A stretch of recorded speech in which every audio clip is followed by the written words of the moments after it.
Kita lanjutkan pembelajaran kita. Sekarang kita masuk ke bentuk perubahan sosial budaya. Dilihat dari bentuk perubahan sosial budaya terdiri dari dilihat dari waktunya, yang kedua pengaruhnya, yang ketiga perencanaannya. Lalu masuk kita ke yang pertama, perubahan sosial budaya dilihat dari waktunya. Ada perubahan sosial budaya lambat atau disebut dengan istilah evolusi. Yang kedua, revolusi.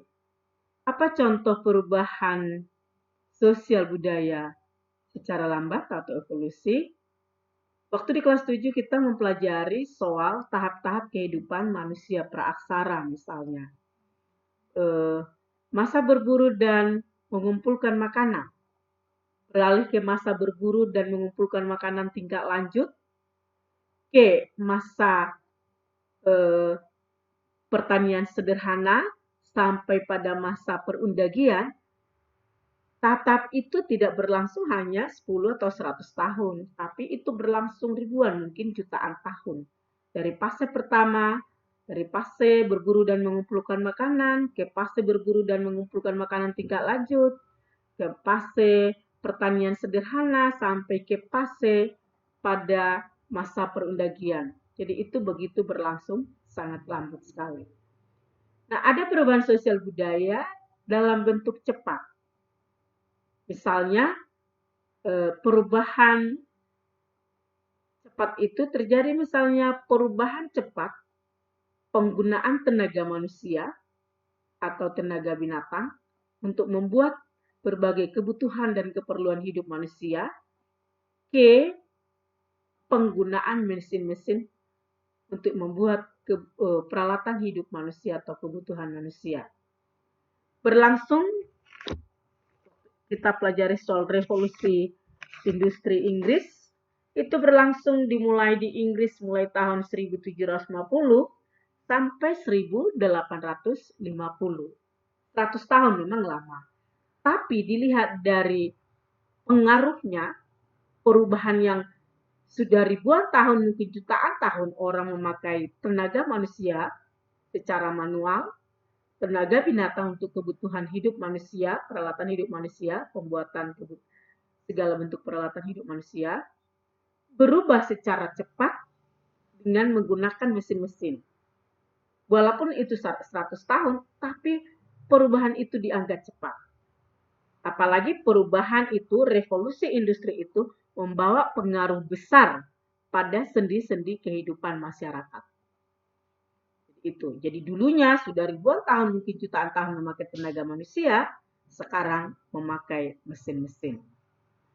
Dilihat dari waktunya, ada perubahan lambat dan ada perubahan cepat. Misalnya revolusi industri.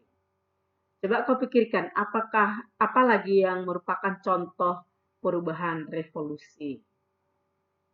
Kalau menurut Ibu, perubahan dalam hal berkomunikasi dengan penemuan media digital untuk berkomunikasi, smartphone misalnya, televisi dan lain-lain.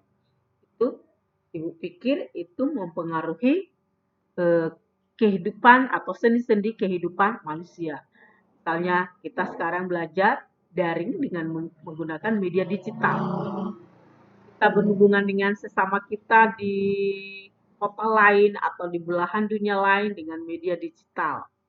Jadi saya kira penemuan smartphone atau media digital itu membawa perubahan besar dalam berkomunikasi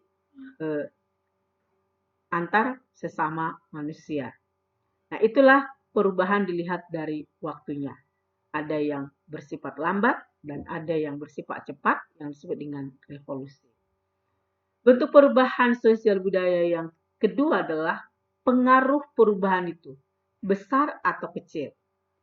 Ada perubahan sosial budaya atau perubahan yang sifatnya kecil dan tidak mempengaruhi sendi-sendi kehidupan manusia. Misalnya perubahan apa saja itu? Perubahan model rambut, perubahan model rumah, mode pakaian, perubahan-perubahan itu berubah.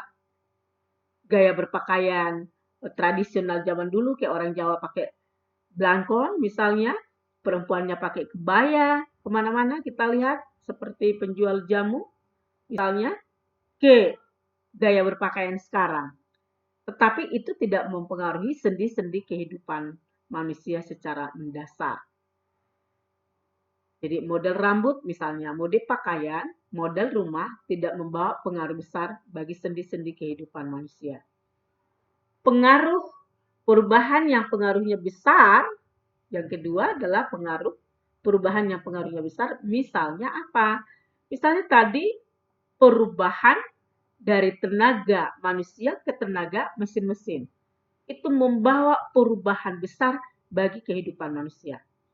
Perubahan apa misalnya? Misalnya konversi lahan yang dulunya hutan menjadi areal pertanian. Yang dulunya areal pertanian dikonversi menjadi perkotaan. Nah, itu yang pertama misalnya, itu membawa sendi-sendi, perubahan sendi-sendi dalam kehidupan manusia. Apalagi misalnya pengaruh hubungan antara buruh pekerja dengan majikan, terjadi perubahan besar.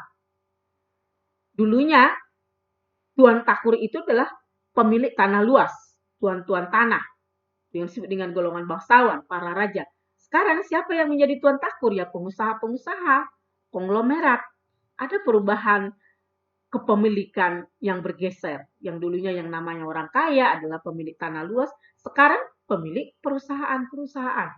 Ada sendi-sendi yang berubah dalam kehidupan manusia. Jadi revolusi industri pengaruhnya besar karena membawa perubahan pada sendi-sendi kehidupan manusia. Nah, kemudian ada bentuk perubahan yang ketiga, yaitu perencanaan. Perubahan itu apakah direncanakan atau tidak direncanakan. Perubahan yang tidak direncanakan bisa terjadi karena bencana alam. Jadi misalnya bencana alam yang terjadi di Lapindo Brantas di Jawa Tengah sana, kita lihat keluarnya larva panas dari dalam perut bumi, kita lihat mengharuskan penduduk beberapa kecamatan harus pindah mengosongkan tempat itu karena tidak bisa lagi ditempati. Itu perubahan yang tidak direncanakan. Penggunaan mekanisasi pertanian. Penggunaan itu mungkin direncanakan, tapi efek sampingnya tidak direncanakan, tidak dipikirkan sebelumnya muncul misalnya. Penggunaan rotari atau mesin-mesin pertanian pemanen padi kita itu memunculkan pengangguran dalam jumlah banyak. Yang dulunya 1 hektar bisa dikerjakan oleh 20 orang, sekarang misalnya oleh satu peralatan bisa mengerjakan 4 hektar. Akhirnya apa? Terjadi efek pengangguran yang sebelumnya tidak direncanakan. Nah, jadi ada dilihat dari perencanaannya ada perubahan yang tidak direncanakan. Bisa karena bencana alam, bisa karena efek penggunaan mesin-mesin menimbulkan efek perubahan baru dalam kehidupan manusia yang tidak direncanakan. Lalu berikutnya, ada perubahan yang direncanakan. Memang perubahan itu diinginkan, direncanakan demi kesejahteraan dan demi kebaikan sosial, kebaikan hidup manusia. Apa itu misalnya? Pembangunan jalan, pembuatan irigasi, biar masyarakat petani mendapatkan pengairan, sehingga hidupnya menjadi sejahtera, panennya melimpah,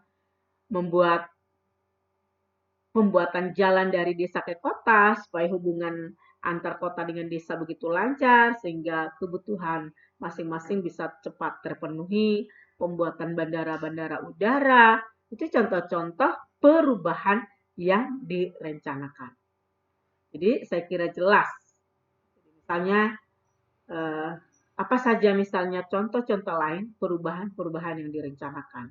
Atau ada mungkin kamu tahu perubahan-perubahan yang tidak direncanakan. Jadi anak-anakku sekalian, kelas 9, inilah bentuk perubahan sosial budaya. Dilihat dari waktunya, ada perubahan lambat, ada perubahan cepat atau disebut dengan istilah revolusi, dilihat dari pengaruhnya ada sebuah perubahan membawa pengaruh kecil dan ada perubahan membawa pengaruh besar. Dan ada perubahan yang direncanakan dan ada perubahan yang direncanakan. Saya kira untuk materi kita pada pertemuan pertama dari bab 2 ini sampai di sini dulu. Lalu kita akhirilah dengan tugas yang harus kamu kerjakan dan dikumpul seminggu kemudian. Ini saya bacakan saja dan tuliskan dalam bukumu. Jadi soalnya saya bacakan, tuliskan dalam bukumu. Nomor 1, dengarkan baik-baik. Jelaskan kenapa perubahan sosial dan perubahan budaya disebut sekaligus perubahan sosial budaya. Kenapa tidak dibuat tersendiri-sendiri? Kenapa dibuat sekaligus saja? Jadi pertanyaannya yang itu hanya penjelasan. Jadi pertanyaannya, jelaskan kenapa perubahan sosial dan perubahan budaya disebut sekaligus perubahan sosial budaya. Itu pertanyaan pertama. Pertanyaan kedua, tuliskan 2 contoh perubahan sosial. 3, tuliskan 3 contoh perubahan budaya dalam bentuk peralatan hidup. Sekali lagi, nomor 3, tuliskan 3 contoh perubahan budaya dalam bentuk peralatan hidup. 4, sebutkan 2 perubahan yang pengaruhnya kecil. Sebutkan 2 perubahan sosial budaya yang pengaruhnya kecil. 5, sebutkan 3 contoh perubahan yang direncanakan. Sebutkan 3 contoh perubahan sosial budaya yang direncanakan. Saya kira untuk pertemuan kali ini cukup 5 soal yang harus kamu kerjakan. Silakan dikerjakan dalam kertas double folio dan dikumpul seminggu kemudian. Sekian dan terima kasih. Ibu sampaikan selamat belajar, selalu mengikuti, jangan sampai tidak mengumpulkan tugas. Mungkin hari Sabtu akan Ibu tayangkan nilai-nilaimu mulai dari yang pertama sampai mid semester. Kamu lihat adakah yang kosong-kosong, berarti di situ kamu tidak mengumpulkan tugas. Tidak mengumpulkan tugas berarti tidak mengikuti pembelajaran. Sayang kali kan anak-anak kami sekalian, kalau tertinggal, silakan selalu secara rutin diikuti pembelajaran kita.